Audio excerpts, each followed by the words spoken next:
Voter మహాశీలారా, మీరొక్కటి మాత్రం అర్థం చేసుకోండి. 5 సంవత్సరాలకు ఒకసారి వచ్చే ఈ ఎలక్షన్లో మీ దగ్గర ఒక ఆయుధం ఉంది, అదే ఓటు అనే ఆయుధం. ఆ ఆయుధంతో మీ దగ్గర ఉంది కాబట్టి రాజకీయ నాయకులంతా మీ చుట్టూరు తిరుగుతూ ఉంటారు. మాకంటే తెలివైన వాళ్ళు ఓటర్లు. ఒక్కసారి ఆలోచించండి ఓటర్ మహాశీలారా, ఈ ఆయుధంతో మీరు ఒక మంచి వ్యక్తిని గెలిపించుకునే అవకాశం మీ చేతికి వచ్చింది.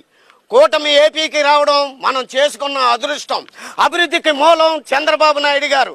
ఆకలన్నా అన్యాయం ఉన్నా సరే ముందుండే వ్యక్తి పవన్ కళ్యాణ్ గారు. వీళ్ళిద్దరికీ తోడుగా కేంద్రంలో మోదీ గారు ఉన్నారు. అభివృద్ధి జరుగుతుంది, అన్యాయాన్ని ఎదిరించడానికి పవన్ కళ్యాణ్ గారు ఉన్నారు. మన ఏపీకి నిధులు పంపించడానికి మోదీ గారు ఉన్నారు. అర్థం చేసుకొని మంచి వ్యక్తికి ఓటేయండి.